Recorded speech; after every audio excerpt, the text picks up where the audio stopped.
Ahora invitamos al expositor Juan Apolinar del país República Dominicana.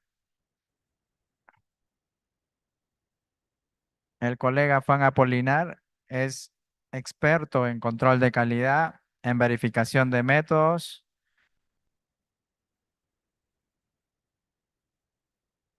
¿Tu diapositiva? ¿Esa es? Perdón. Pido palmas para él, por favor.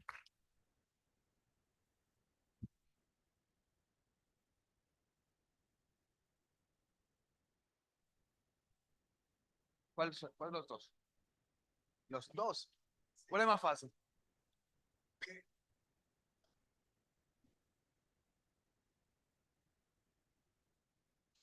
Ah, ok. Pero también este puede correr. No, no. Ok. Buenos días, casi buenas tardes. Deme un segundito, déjeme mandar un segundito, por favor. Mm.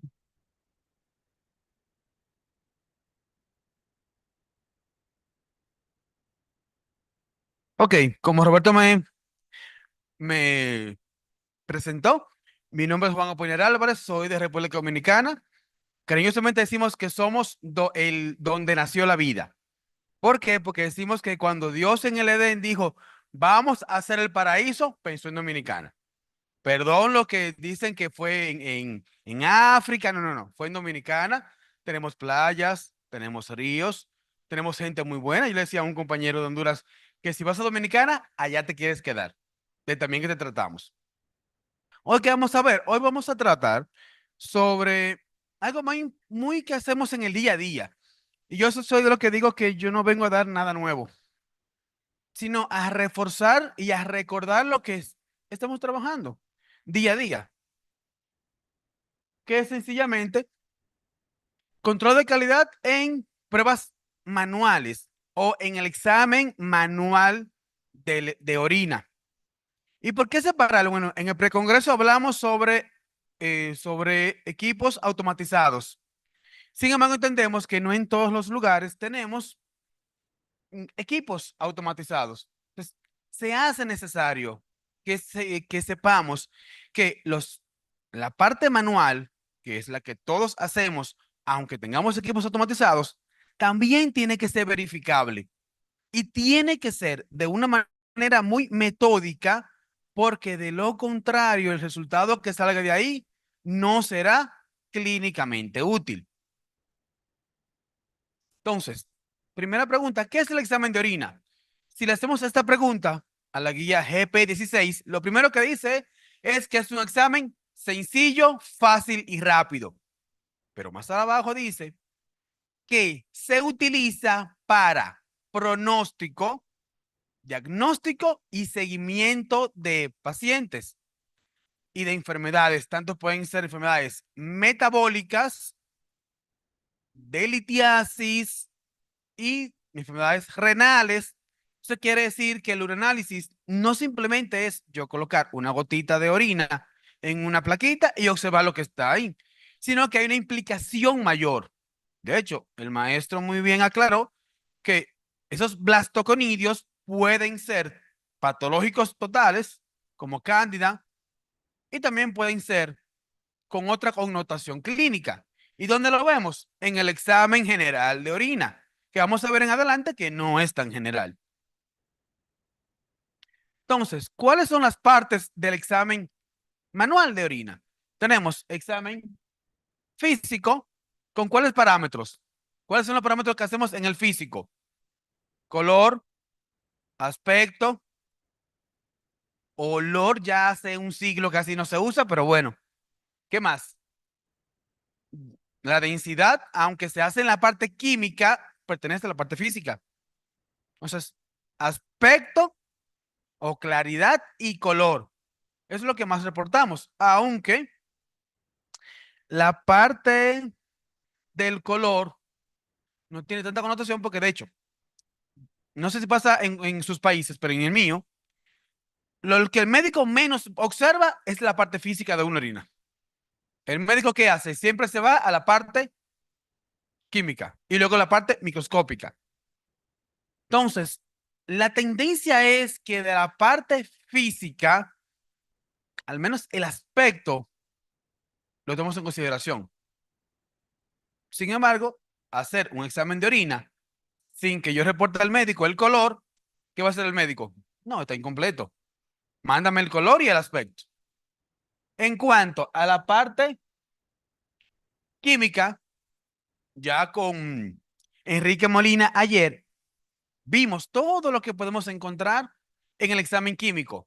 pH, densidad, aunque es física, glucosa, ¿qué más? Proteínas, nitritos. Y en la parte microscópica, todo un mundo. De hecho, entre ayer y hoy hemos colocado 20 sedimentos urinarios diferentes y en cada uno hemos encontrado células y componentes muy diferentes.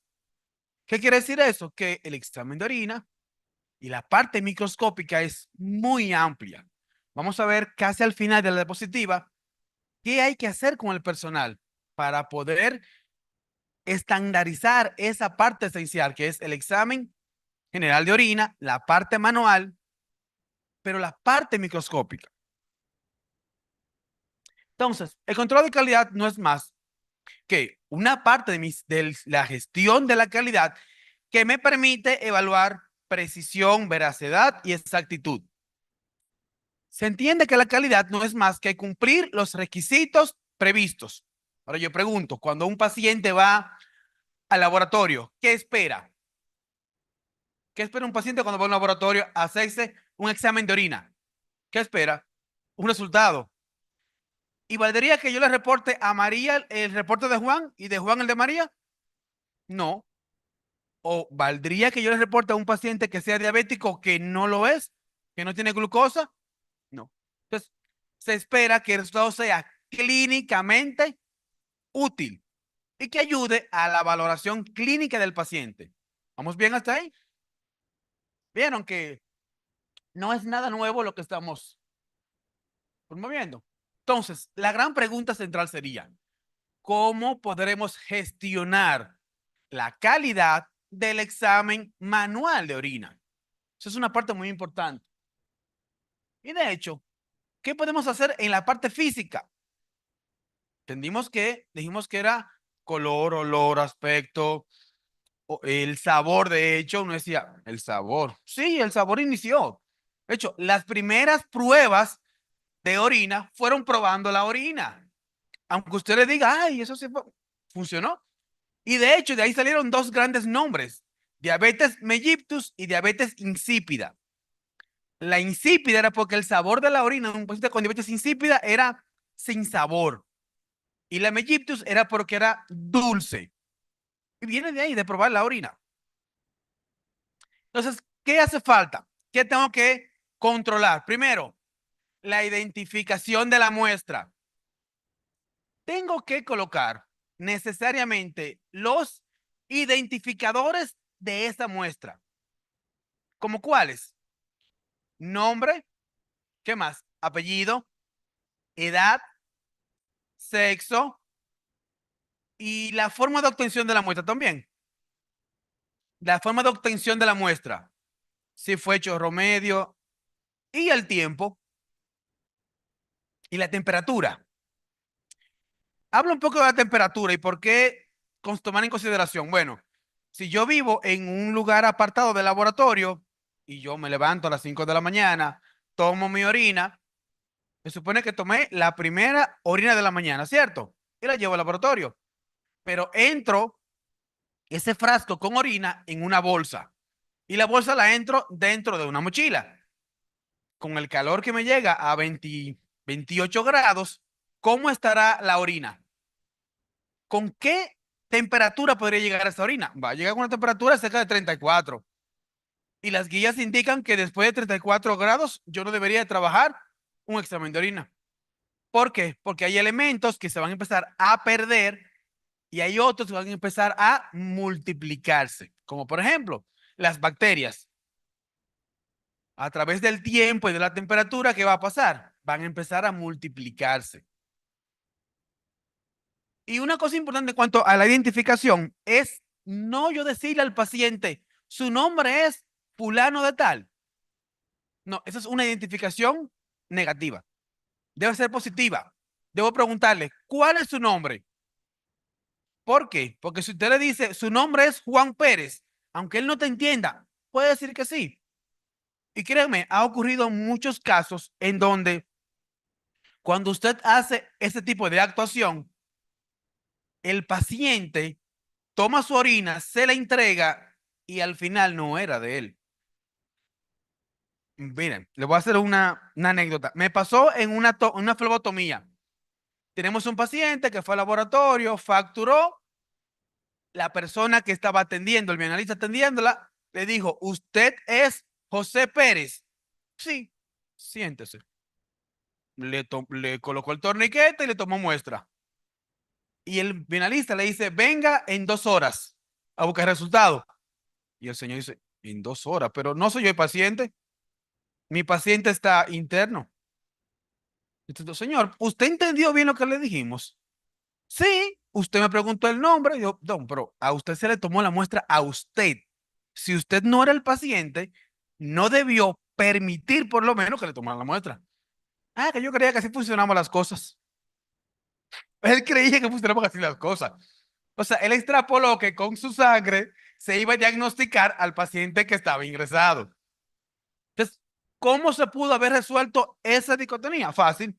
¿Cuál es su nombre? Ah, mi nombre es José Pérez, pero el paciente es Juan Pérez. Entonces, cuando yo extrapolo, veo la identificación y el paciente, ya sé que no es el paciente. ¿Me doy a entender?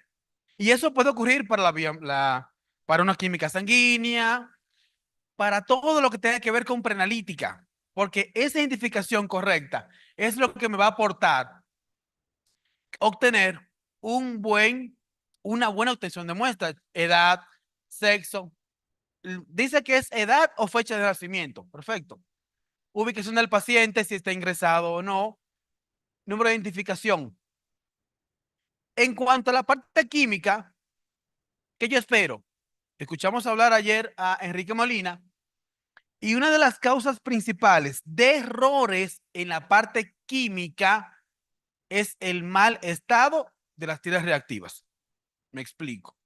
Yo tengo un frasco de tiras reactivas que viene para 100 test y yo tengo 40 orinas en mi meseta. ¿Estaría correcto que yo le entrara la tira a los 40 al mismo tiempo? ¿Por qué? Porque cuando yo vaya a leer la número 40, cuando yo estoy intentando la tira, cuando termine a la 40, ya la número 1, hace rato que ya cambió de color. Aparte de el tiempo en el que los frascos están abiertos debe ser corto, debe ser yo saco una tira y vuelvo a tapar. Fíjense de qué color son los frascos de tira reactiva, sin importar la marca, de qué color son. Y en el interior que tienen un secante para evitar que la humedad afecte los slides, las regiones donde están los reactivos prensados. De hecho, la tira reactiva es el precursor de la química seca. De ahí empezó toda la revolución de la química seca, que con una gota de suero te hacen glucosa, te hacen proteína total, albúmina. De ahí nació, porque pudieron darse cuenta que con ese reactivo seco podían obtener la reacción química. Y de hecho eso es lo que hacen las tiras reactivas. Ahora, ¿cómo lo expresa? En forma de color. Si el frasco dura mucho tiempo abierto, se va a humedecer. La humedad del ambiente va a entrar a las tiras y la va a degradar. ¿A quién le ha pasado que cuando ya tienen un frasco de tira reactiva durante 3 días, cuando lo destapan, hay regiones que están más oscuras? En las marcas que yo utilizo, hay que están oscuras el pH, hay que están oscuras la densidad. ¿Y tú qué debes de hacer? Verificar primero la integridad de las tiras visualmente. Si yo observo un cambio de color de esas tiras, ¿qué hago? No te voy a desechar. Sencillamente, porque si obtengo un resultado con esas tiras, no voy a saber si ese valor es real o no. ¿Por qué? Porque tengo mi primer producto, que es la tira reactiva, en un mal estado. Y créame que eso es bastante tedioso. A ver. mm,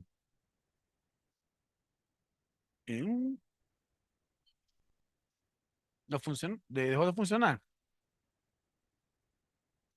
Sí, verifican por favor. No da.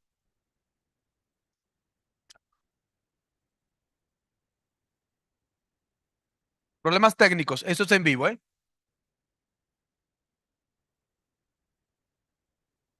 Entonces, ¿qué más? Yo puedo preferir una marca encima de la otra. ¿Estaría correcto yo preferir una marca encima de la otra? Ok, gracias. Una marca encima de la otra. O sea, por ejemplo, yo tengo cuatro marcas. Yo digo, no, yo quiero usar la marca X porque para mí es mejor. O la marca Y que para mí es mejor. Pero tú escuchas que es mejor porque tu compañero de trabajo dijo que esas son buenas. ¿Cierto? Pero vamos a ver aquí un poquito más adelante que yo puedo verificar cuáles tiras son relativamente buenas o cumplen con el uso previsto que yo necesito. Entonces, luego continúa de la parte química, mantenimiento de equipos. Entonces, en la parte química, bueno, eso es equipos y yo utilizaría un lector de tiras. Por ahora no me interesa mucho.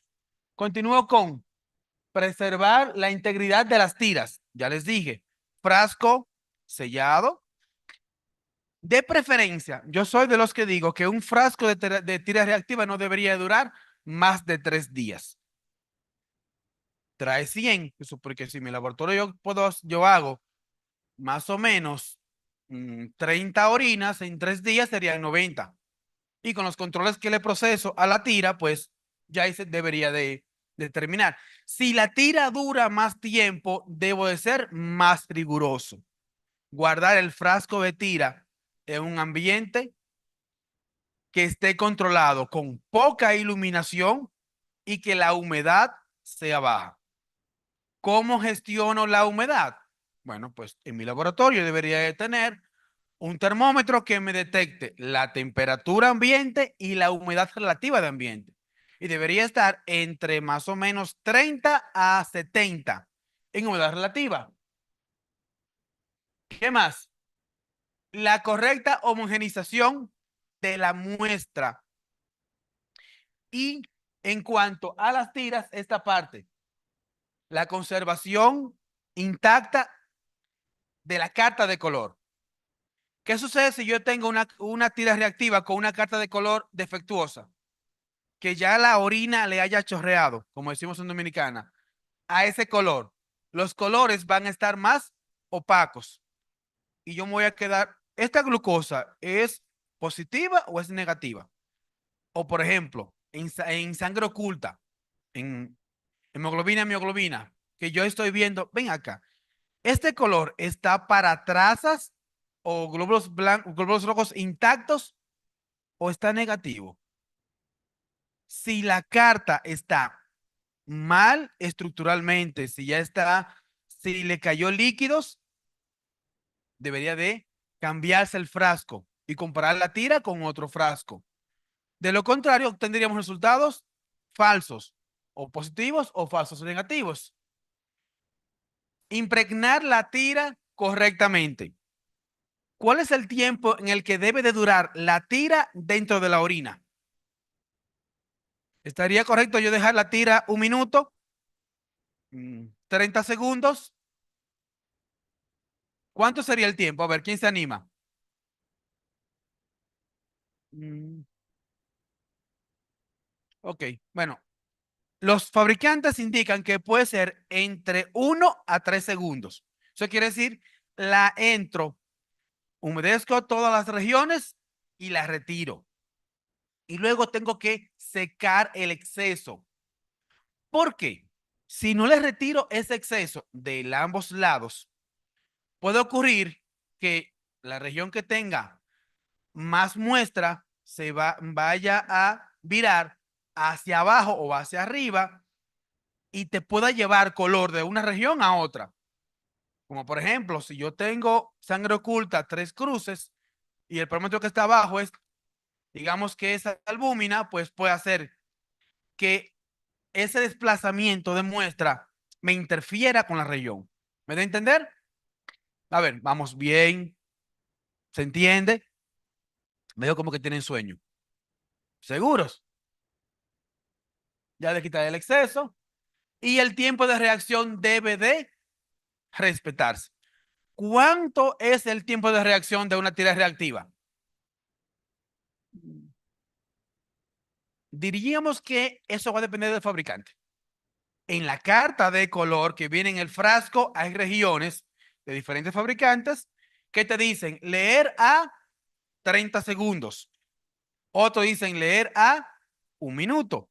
Y hay un parámetro que hay muchas tiras que te dicen leer al minuto 30, que es la de esterastalcocitaria. ¿Por qué? Porque tarda más tiempo en reaccionar. Sin embargo, en los equipos automatizados ya ellos tienen el tiempo estandarizado y le dan 1 minuto. Por eso es que cada fabricante de instrumentos automatizados de lectura de tira reactiva son fijos en su marca, porque ellos configuran el tiempo de reacción y de lectura en el instrumento. Y ahí envuelvo. Si yo tengo 20 orinas y le empiezo a leer manual una a una, las 20 juntas, terminaría más o menos como en 5 minutos. Ya la última tira ya estaría demasiado reaccionada. Y todos los fabricantes que dicen no interpretar el resultado por encima de 2 minutos. ¿Por qué? Porque como son pruebas colorimétricas, se va a seguir, mm, se va a seguir reaccionando el color y al final va a dar un color diferente. Entonces tú puedes decir, ven acá, pues yo dije que este paciente no tenía esterasa y ahora como que la tiene, o que no tenía glucosa y ahora la tiene. Sí, pero la fui a revisar en 10 minutos. ¿Funciona? No, yo no sería clínicamente útil. Entonces, ¿qué me dice la guía europea? Me dice, mira, te voy a dar varias pautas. Pauta número 1. En cuanto a la identificación del ejemplar, debes de etiquetar la muestra y tu comparador sería comparar con tu lista de trabajo o con tu carta, como ustedes trabajen, si trabajan con un sistema de list, de interfaz de laboratorio, o trabajan con una numeración manual, pero las muestras tienen que coincidir con esa lista. Luego que te dice, mira, en cuanto a homogeneizar la muestra, debe de mezclarla antes de sumergir y debe ser un color uniforme. Hay muestras de orina que si yo las dejo sedimentar, veo que el fondo tiene un color diferente. Ocurre mucho con los uratos, con los fosfatos. Entonces, yo debo de homogenizar. ¿Para qué? Para que a la hora de yo hacer el examen químico y el microscópico, yo debería de obtener la correcta homogenización para que la tira se impregne de todo el universo, no de la porción que está arriba. Luego, ¿qué más te dice? Mira, la temperatura de la orina debe ser a más o menos 20 grados. Quiere decir que si llega recién emitida la orina, dejarla descansar entre 15 a 30 grados para que disminuya la temperatura. Porque una temperatura mayor va a afectar. Y si la tira en alguna región utiliza una enzima, las enzimas son sensibles ¿a qué? A la temperatura. Entonces, mientras mayor temperatura, mayor reacción. Luego te dice, mira, en cuanto al ambiente, una buena iluminación. En cuanto a la calidad de las tiras, que es que aún estén en una fecha aceptable y que la caducidad sea aprobada. Quiere decir, en lo que dicen todos los manuales, no utilizar ningún reactivo que esté cercano a la fecha de vencimiento o que haya vencido. Y uno siempre dice, pero vencido, vence en enero, pero no me dice la fecha. Entiendo que venció el 1 de enero o el 30 o el 31 de enero. Dice, como que es un poco ambiguo. Entonces, por preferencia, debería de utilizarse las tiras hasta inicio de enero. Desde el 1 de enero deberíamos dejarlo utilizar. Porque si viene una auditoría y el auditor ve el frasco que te dice, mira, tu frasco dice que vence en enero y estamos enero 15. Yo no puedo justificarle a él, no, pero vence en enero 30. Él te va a preguntar, ¿dónde lo dice? ¿Me entienden? Entonces, en las auditorías es lo que tú puedas demostrar, no lo que tú puedas decir o suponer. Y una cosa importante, el momento. Tú dices, utilice un temporizador que muestre el tiempo en segundos para la lectura. No es posible leerla después. Quiere decir que el momento debe ser exacto. Luego por aquí me dice más cosas, me habla sobre el informe, que utilice un informe que esté estandarizado de almacenamiento de las tiras. Me dice que el aspecto de las tiras que no estén dobladas ni mojadas, viales cerrados a temperatura estable de almacenamiento. Vamos a hablar sobre esto más adelante, control de calidad tanto interno como externo. Quiere decir que yo podría verificar la estabilidad, la veracidad y la exactitud de las tiras. Ejemplo clásico. Yo tengo este tipo de tira y para estos parámetros, miren cómo se ha comportado. ¿Qué yo espero en una tira reactiva? Esto es cetona.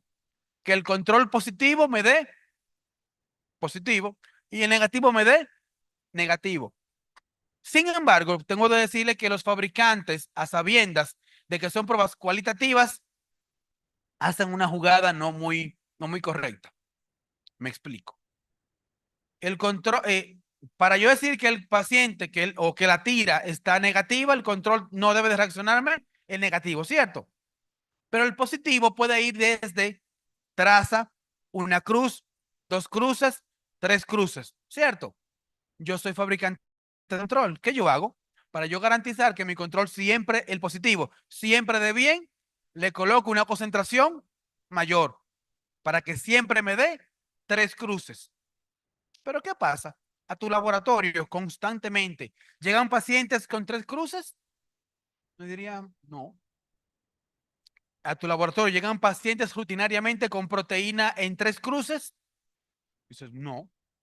Hay una región en la que las tiras y el control están dejando de ser controladas y verificadas. ¿Cuál es? La región que está cercana al positivo o al negativo. Entonces, ¿qué debería hacerse en ese caso? Tomando la palabra de un maestro de México, Vicente de María, él te dice, y también te lo dice la guía europea, tú deberías de diluir el control positivo, realizar un protocolo y hacer una verificación para tú obtener, en vez de dos niveles, tener tres. Quiere decir, yo voy a tener un nivel normal, un negativo, un nivel positivo alto y un nivel positivo bajo, para garantizar que las tiras reactivas detecten cuando el paciente tiene concentraciones no tan elevadas. ¿Me di a entender? Sin embargo, ahora pregúntenme a mí, ¿cuál tira reactiva viene con tres niveles? Les responderé que ninguna. Voy a mencionar marcas sin comprometer a nadie. Ni Biorap, ni Randox, ni Sysmex, ni Arcry, ni ¿cuál otra? Puedo mencionar Dirubi. Todas vienen con dos niveles, nivel bajo y nivel alto. ¿Qué más puedo observar aquí? Aquí observo esto. Nivel de concordancia. Para el negativo, tengo 70 datos. Quiere decir que de estos 70, los 70 me dieron negativos todos y todos me dieron positivos. Eso quiere decir que yo tengo una concordancia de 100%, porque no obtuve ningún valor que me diera discordante. Aquí tendríamos, esto es para glucosa, y me fijo aquí de que tengo tres puntos discordantes. ¿En dónde? En el control negativo. Quiere decir que el valor me debió de dar negativo, sin embargo, en el día a día me dio valor positivo. Entonces, yo tengo tres valores por fuera. Quiere decir que solo tengo 67, si lo divido entre 70, que es el total, me da un nivel de concordancia de 95.7. Las guías me permiten un valor de concordancia por encima de 90. Sin embargo, como son pruebas cualitativas, uno debería de confiar en esos datos. ¿Por qué? Si esto es con el control, ¿qué pasaría con el paciente? Si esos tres fuesen pacientes, ¿qué pasan? Yo le daría un valor falso positivo. Obviamente, el médico cuando ve ese valor que no concuerda con la clínica del paciente, pues ¿qué va a decir? Vamos a repetir el resultado. Pero muchas veces los médicos no vuelven a reanalizar el paciente en este laboratorio, lo mandan al otro. Y luego llega a tu laboratorio con los dos informes y te dicen, mira, esto fue lo que te dio a ti y esto fue lo que me dio en aquel laboratorio. Ustedes no sirven. Y ahí uno dice, doctor, vamos a respetarnos. Porque muchas veces los médicos tienen esa tendencia de no ir directamente al laboratorio a decir, mira, creo que aquí hay un inconveniente. Vamos a revisarlo. No. Muchas veces lo que hacen es que hacen todo el drama y luego llega al laboratorio con todo el drama montado. No sé si también ocurre aquí, pero en mi país, créame, eso es el pan nuestro de cada día. Esto para leucocitos, nada más que mostrar, salvo esto. Que para leucocitos, fíjense, este es el positivo, pero si nos fijamos, yo tengo valores en 2 cruces y en 3 cruces. ¿Puedo decir que es concordante? Sí, porque el valor debería darme entre una cruz a 3 cruces. Y todos mis datos están entre 2 y 3. Más adelante, con Víctor Baltaza, vamos a ver la aplicabilidad. A ver, ¿qué me ayuda a identificar este error? Fíjense que está en rojo. ¿Cuántos datos hay en rojo? Vamos a contar. 1, 2, 3, 4, 5, 6. Quiere decir que corresponden a 6 días diferentes. Y si yo esos días trabajé 100 pacientes por día, ¿cuántos pacientes comprometí con un valor falso positivo? 6 por 100, 600. A 600 personas yo pude haber comprometido con un valor falso positivo. En este caso, para este parámetro fue de hemoglobina. Entonces, dándole seguimiento a estos valores y tomando acción por cada día, nos dimos cuenta que este error ocurría cuando la alícuota del control empezaba a agotarse. Quiere decir que el control negativo se empezaba a contaminar por debajo, bueno, un poquito por encima, de hecho, de lo que el fabricante dice que es el volumen muerto. Entonces, ¿qué estandarizamos? Que el volumen muerto del control negativo, en vez de ser 0.5 mililitros, lo subimos a 0.75. Y ya con ese valor, ya con esa cantidad de volumen muerto, no ocurría. Y fíjense, después de aquí cambié de control y corregimos ese evento. Recuerden, el control negativo siempre va a dar positivo si se contamina. ¿Pueden entender? Entonces, la ventaja de yo graficar los controles es que yo puedo saber cuándo ocurrió, qué ocurrió y con qué frecuencia está ocurriendo.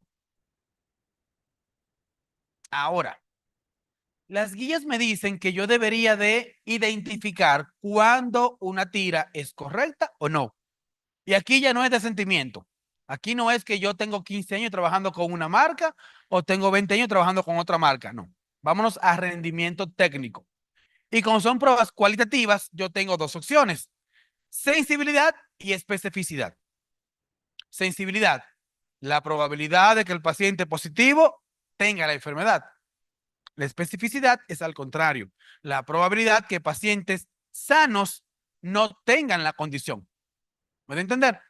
Entonces, En este caso particular, quisimos comparar la tira reactiva DIRU IH12 contra un instrumento automatizado que es, la metodología es rojo de pirogalol. Cuando verificamos la sensibilidad diagnóstica y la especificidad, me obtuvimos los siguientes resultados.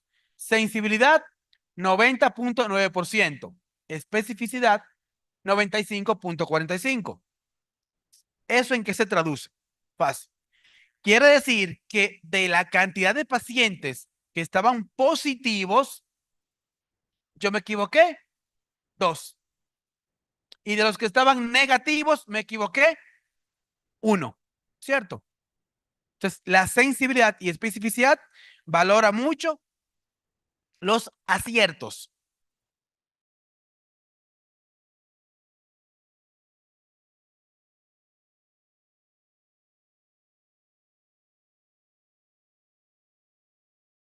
Valora mucho los aciertos. Eso es la guía, la EP12. Vamos a verificar que es importante. La guía europea me dice, mira, yo no quiero saber mucho de sensibilidad y de especificidad. No me gusta. O mejor dicho, te doy otra alternativa. Céntrate en los errores. Por ejemplo, y me da esta tabla en la 5.8, me dice, mira, los leucocitos, tú puedes tener el método de comparación es recuento en cámara. Y tú tienes dos puntos de corte. El punto de corte negativo, que es 20, y el punto de corte positivo, que es 100 en conteo de cámara. Y entre 21 y 99, ellos le llaman el positivo débil o en límite de detección, lo que debería ser o denominado la zona gris. Y en base a esto me proporciona la siguiente tabla. Me dice, mira, ¿dónde yo puedo equivocarme más? ¿En un paciente positivo o en un negativo? O dicho de otra manera, ¿dónde yo debería de equivocarme menos? ¿En un falso positivo o en un falso negativo? ¿Qué opinan?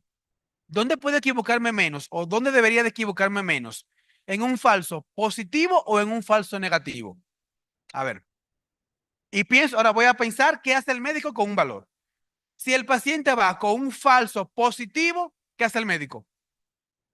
Confirma, ¿cierto? Le manda a hacer otra metodología. ¿Y qué hace el médico con un paciente falso negativo? Sea para su casa. Supongamos que esto es troponina para infarto agudo de miocardio. Si yo al paciente le reporto que está elevado, el médico que le manda a hacer la batería de análisis. Y si el paciente tiene la condición y yo digo que está negativo, ¿dónde manda el médico al paciente? A su casa. Y de allá para acá el paciente viene en una ambulancia. Ok. Entonces, los europeos te dicen, mira, yo te voy a permitir que tú te puedas equivocar y te vas a equivocar en porcentaje. Sin embargo, te vas a equivocar más en los falsos positivos, porque el médico va a revisar los positivos.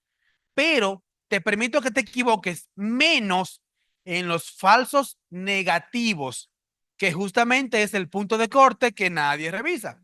Honestamente, ¿quién revisa pacientes negativos? Yo no los reviso. Si está negativo, está negativo. Pero ¿quién revisa los positivos? Todos, ¿cierto? Entonces, esta guía, que es la guía europea de uroanálisis, la Eurochain 2023, me da estos puntos de corte y me dice, mira, para los falsos positivos te permito que te puedas equivocar un 10% como óptimo y un 20% como mínimo. En los falsos negativos, miren cómo baja. 5% como un valor óptimo y 10% como un valor mínimo. Quiere decir que me bajó lo esperado a la mitad. Que si te puedes equivocar de cada 100, 5 en los falsos negativos o 10 siempre y cuando tú tengas un valor mínimo. Ahora, vamos a ver cómo nos fue con la comparabilidad. Viendo los datos, este es el, la fracción de falsos positivos y la fracción de falsos negativos. ¿Dónde me equivoqué más? Aquí tengo 4.54 falsos positivos y veo aquí, yo me podía equivocar 10% y 20%. ¿Cómo estoy? ¿Estoy bien o estoy mal? Con estos datos, ¿me equivoqué? Digo que solo obtuve falso, un falso sobre los 22, que me da un valor de 4,54. Si lo comparo aquí, ¿me permite cuánto? Uy, un 10. Ahora, vámonos a la fracción negativa. ¿Cuánto me equivoqué? De aquí era negativo, pues me equivoqué 2. Y de estos 2, la fracción me dio 9,09. Pregunto, ¿llegué al punto óptimo? ¿Dónde me quedo? En este punto, en el punto mínimo. Yo debería hacer dos cosas en este caso. Uno, o aumentar mi N, aumentar mi estudio. O dos, ser más riguroso con las tiras. De preferencia, si pudiera cambiar de tira, lo haría en base a esto. ¿Por qué? Porque me estoy dando cuenta que el rendimiento no me da por un valor óptimo. Yo estoy obteniendo más error de lo esperado. Y al fin y al cabo, lo que yo necesito con una tira reactiva es que sea tanto precisa como exacta. Hasta aquí. Preguntas, dudas, sugerencias, chisme, novela. ¿Vamos bien? Ya, casi para terminar. Vamos a ver qué pasa con la parte microscópica. ¿Cuál es mi instrumento por excelencia en la parte microscópica? El microscopio. ¿Qué debo de tener en ese microscopio? Primero, tener buenos oculares. Obviamente que el microscopio esté en buenas condiciones. Que los mantenimientos estén al día y verificar qué tipo de lámpara tiene mi microscopio. Si es una lámpara de halógeno, que es la que son un poquito más viejitas, o que sea una lámpara LED, que es la que vienen ahora. Y darle mantenimiento a ese microscopio constantemente. Porque si el microscopio está sucio, muchas veces yo voy a reportar lo que esté en el microscopio. Puede pasar. Ah, mira, aquí hay un epitelio y lo tengo aquí, y lo tengo aquí, y lo tengo aquí.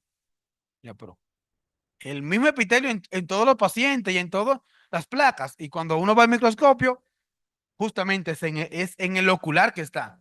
Eso puede pasar. Entonces, ¿qué yo debería de hacer? Mantener un excelente registro del microscopio para evitar tener unas lecturas incorrectas. Segundo, la centrífuga. Y de hecho me dio curiosidad porque la guía lo primero que dijo era que fuera de cierre automático. Quiere decir que mientras la centrífuga esté dando vueltas, la tapa no se abra. Y te lo da por dos razones. Primero, por seguridad mecánica. Si está abierta la tapa y usted entra la mano, pues vamos a tener un riesgo de tener una herida en la mano. Y lo siguiente te la da por los aerosoles. Cuando centrifugamos las orinas, se van a emitir aerosoles y yo los puedo respirar. Cuando la centrífuga termina su proceso, inmediatamente hay un tiempo de reposo y la tapa abre. Quiere decir que los aerosoles se estabilizaron y ya no va a ser, no va a representar un riesgo para mí. Lo siguiente es la velocidad.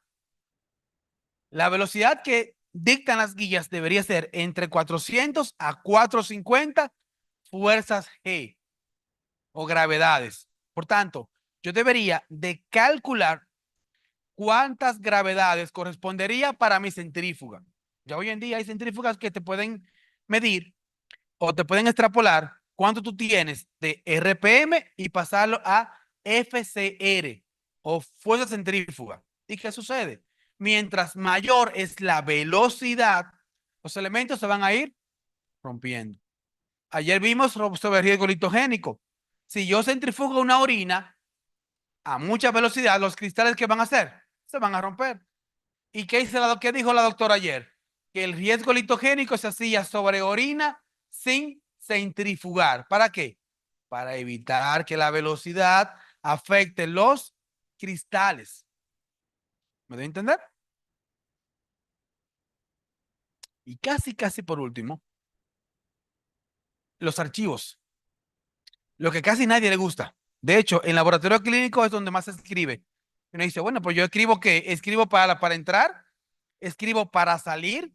Yo debo de tener un registro de los eventos que ocurren en mi laboratorio en uranálisis. ¿Cuáles son los eventos? Monté el control hoy positivo, me dio negativo. Los registro. Registro cuál fue la causa, qué acción tomé.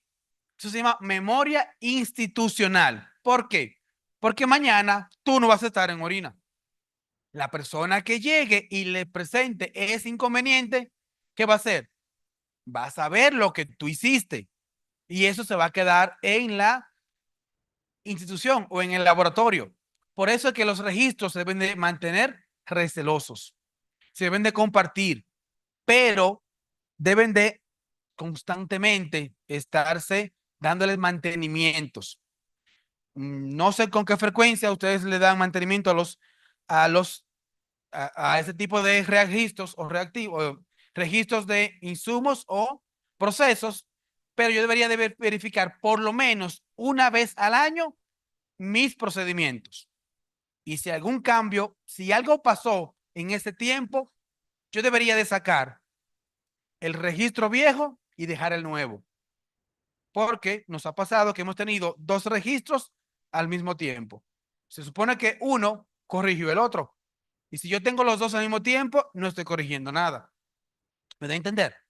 Entonces, ¿qué yo debería de registrar? Mantenimientos preventivos de tanto de microscopios como de centrífugas. Eventos adversos. Ah, mira, el paciente vino porque salió con glucosuria y al final no tenía. Esto es un error. Esto es un evento adverso. Yo debo de notificarlo, debo de estandarizarlo y tenerlo aquí para que no vuelva a ocurrir. Y si vuelve a ocurrir, buscar la causa raíz. Porque de nada sirve yo escribir y tener un montón de datos si al final y al cabo no sé lo que voy a hacer con ellos. Y al final, a cada 5 años, hago una quema simbólica y quemo todos los documentos. Es como una fiesta india. No, así no. Los documentos son para que mantenerse al día constantemente. Y casi por último, ¿qué hacemos con el personal? Porque hemos hablado mucho sobre control de calidad en la parte manual, pero ni la centrífuga trabaja sola, ni el microscopio trabaja solo, ni los registros lo hacen solos. ¿Qué hago? Primero, la guía dice aquí arriba, solo el personal debidamente capacitado debe de realizar examen completo microscópico de la orina. Solo personal debidamente capacitado. Les cuento que hay laboratorios que la persona llega nueva y lo que te dicen, te toca ir para orina. Ay, que yo no sé. Aprende, que tú ahí no vas a matar a nadie. ¿Eso es correcto? No. ¿Por qué? Porque si yo no sé identificar elementos y entre ayer y hoy nos hemos estado puliendo en muchos elementos, créame, voy a dejar pasar por alto muchas cosas. ¿Y qué me dice la guía? Me dice, pues está bien, te voy a dar una alternativa. Te dice, mira, tú deberías de colectar por lo menos 50 imágenes de diferentes elementos y darle un examen a cada analista de 50 imágenes.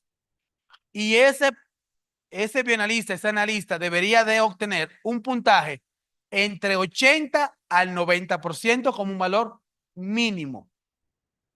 Si se equivocó mucho en las 50 imágenes, hay que llevarlo a academia, hay que reentrenarlo antes de que vuelva al laboratorio, antes de que vuelva a uranálisis.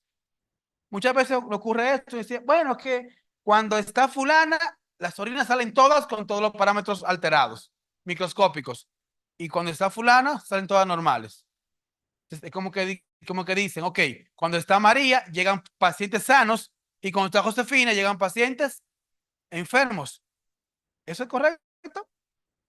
No, eso no es cierto. Podría ser que una persona, si estuviera detectando lo que debe detectar, o esté sobredetectando o sobre reportando elementos. Entonces, ¿qué deberíamos tener? Deberíamos tener en el laboratorio un banco de imágenes de 50, hacerlo tipo examen y pasárselo a cada analista. Y según su valoración, según su calificación, ellos pudiera decir, tú te puedes quedar o tú necesitas reentrenamiento. Después de aquí hay otras estrategias como el error aleatorio crítico, el error estándar proporcional que está en la guía de un análisis, lo van a tener, que te dicta comparabilidad entre un analista y otro analista, o entre tres analistas. ¿Para qué? Para garantizar que los tres analistas estén estandarizados. Y de hecho, un análisis es la parte del laboratorio que debería tener más controlada la estandarización.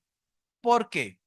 Porque si una persona utiliza 20 microlitros de orina y otra utiliza 40, puede ser que la que utilice 40 vaya a observar más elementos que la que utiliza 20.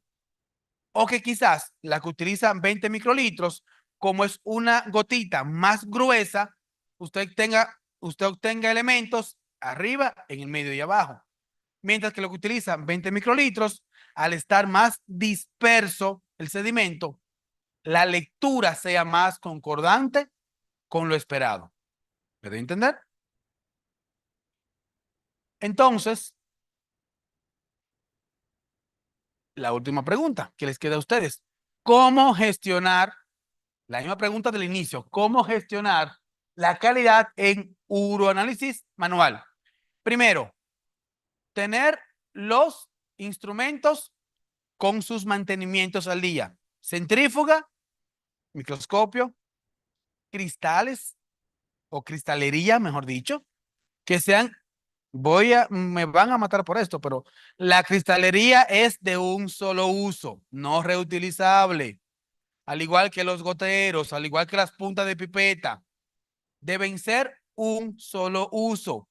¿Por qué? Porque esas plaquitas, cuando yo las lavo, las voy a rayar y voy a empezar a detectar elementos que están en la placa y no necesariamente están en la orina.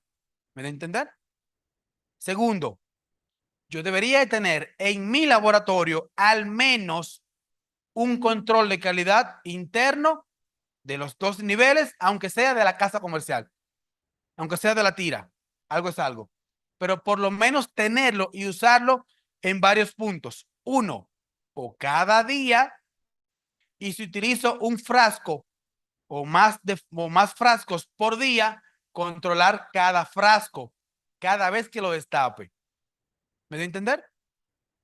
Y por último, el personal de laboratorio tiene que estar entrenado, tiene que estar constantemente actualizado para garantizar que lo que esté observando sea concordante con la clínica del paciente y tenga base cuando un médico diga, mira, tú me reportaste tricomona vaginal y pues la paciente no tiene la sintomatología. Es decir, doctor, la tenía, porque las características principales estaban ahí y guardar registro. ¿Me dio a entender? Entonces, el punto focal del uroanálisis manual es el personal. Si el personal está bien entrenado y bien capacitado, todo lo demás va a fluir sin ningún inconveniente.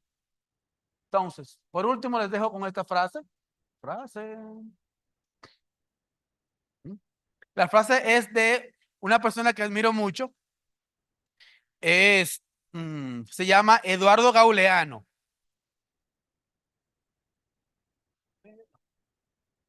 No está aquí. Bueno, él dicta y él dice que cuando hacemos cosas pequeñas, esas cosas pequeñas día a día se convierten en algo grande.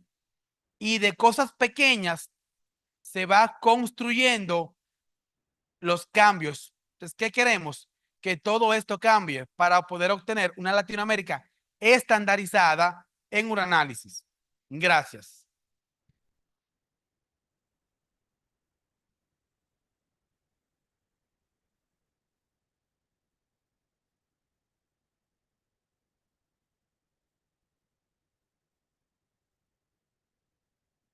Preguntas, dudas, se le preguntan a Google, por favor. Doctor, aquí tengo una pregunta. Cuando nosotros centrifugamos la orina y ya la vamos a observar directamente al microscopio, generalmente hacemos esto, mezclamos y tenemos la lámina portaobjeto y nosotros hacemos esto. ¿Qué debemos hacer para mejorar esa calidad? Tomar una pipeta automática de 20 microlitros. Tom- Según la Guía Europea versión 2023, ellos ya recomiendan de manera oficial el aspirado. Entonces, si tenemos la muestra en el tubo, homogenizas y en vez de decantar, se debe aspirar. Si has centrifugado 10 mililitros, pues hay que aspirar, digamos, 9.500 microlitros para que te quedes con 500. Y si deseas, ahí agregas tu colorante posteriormente ya que has cargado tus 20 microlitros de fresco y luego ya está teñida, vuelves a cargar la muestra teñida, 20 microlitros y haces la lectura. Para la lectura se hace un barrido con 10X a toda la muestra, tratando de buscar si hay algo patológico y si no vemos que no hay nada patológico, pasamos ya a 40X y debemos de contar como mínimo 20 campos. ¿Sí? ¿Hubiera otra pregunta, por favor? ¿Cómo hacemos el aspirado? Pueden utilizar pipeta, las pipetas que se usan en bioquímica, si usan de 1 mililitro es muy pesado. O sea, tendrían que adquirir una pipeta de un volumen grande con unas puntas grandes, ¿no? O si no, hay unas pipetas de plástico que tendrías que insertar esas pipetas de plástico, aspirar todo lo posible previamente ya viendo o teniendo un tubo patrón pegado en la pared, que ya sabes a qué altura es 500 microlitros, porque uno no va a poder acertar, o sea, ¿no? Si es que se quiere medir, ¿no? Se pega un tubo patrón señalado con una línea negra y ahí hacemos la aspiración y cuando vemos que ya queda ese volumen, con ese volumen trabajamos. Otra pregunta que tengan, por favor.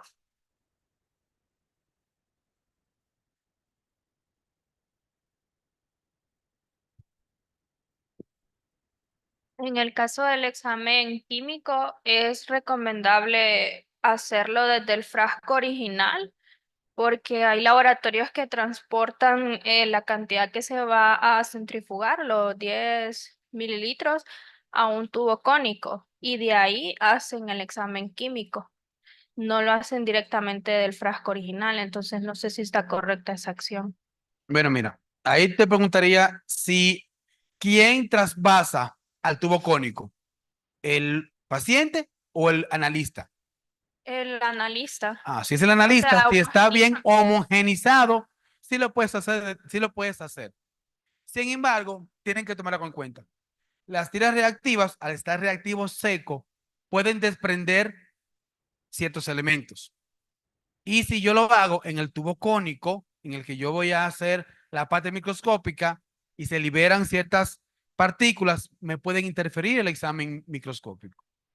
En lo personal, nosotros lo hacemos desde la parte primaria, desde el frasco primario, y dejamos ese tubo cónico para centrifugación y observación. gracias. Cuando el maestro dijo, ¿quién hace, el paciente del laboratorio? Algunos los vi como un poco raro, que ¿por qué dijo el paciente? Lo que pasa es que en la actualidad ya hay unos frascos para extracción al vacío. Entonces, esas marcas, algunas vienen con tubos cónicos, con tapa de goma, otros vienen con fondo redondo. Y este tubito, el paciente en el mismo baño donde hace la recolección de muestra, retira la etiqueta de la tapa del frasco, no el frasco, solamente hay una etiqueta que cubre ahí una aguja que está hacia la parte interna del frasco, inserta el tubo y la muestra de orina sube por vacío. muy similar a cuando uno toma la muestra de sangre de un paciente, ¿no? Eso, cuando utilizan algunos laboratorios privados este tipo de sistema, el paciente hace ese procedimiento. Se le explica al paciente cómo lo debe hacer, ¿no? Y en los hospitales de gobierno es muy difícil ver ello, ¿no? El laboratorio realiza, ¿no? ¿Alguna otra pregunta que tenga?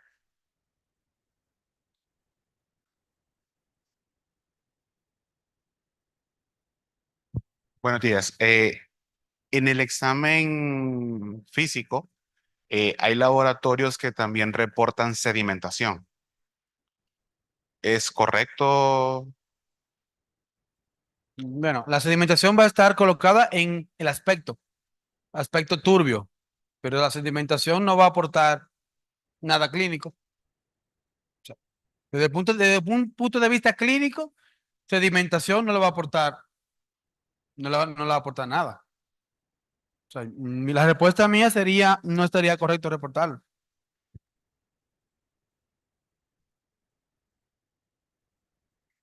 Buenos días. El Bueno, tiempo de centrífuga, ¿cuánto sería lo recomendado? 5 minutos. El tiempo recomendado debería ser 5 minutos. Buenos días.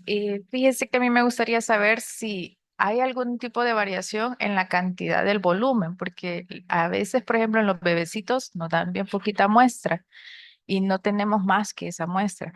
Entonces estaba pensando si habría que centrifugarla menos porque el volumen es menos o siempre se trata exactamente igual.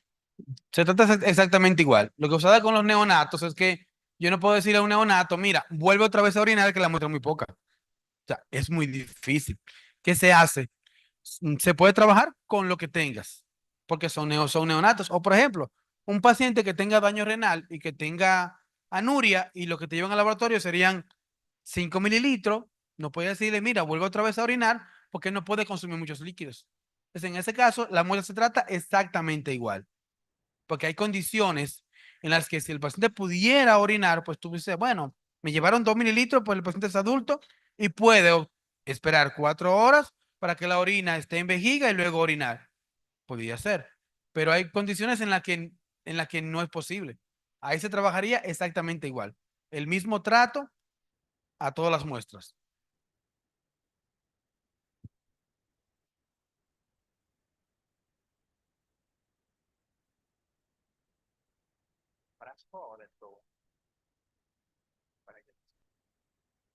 Hola, mi otra pregunta es, ¿cuánto es el volumen en ml En en mililitros. tubo cónico para centrifugar? Mira, es variable, pero las guías recomiendan entre 10 a 15 mililitros. Sin embargo, vuelvo y reitero, no porque te lleguen 8 mililitros, tú vas a decir, no es muy poca, porque todavía tiene volumen suficiente. Esto es porque si tú tienes que volver a centrifugar o tienes que volver a verificar cualquier otro parámetro, pues tú tengas un otro volumen. Pero entre 10 a 15 mililitros de orina para centrifugación, ahí yo obtendría una cantidad considerable de sedimento urinario. ¿Alguien más?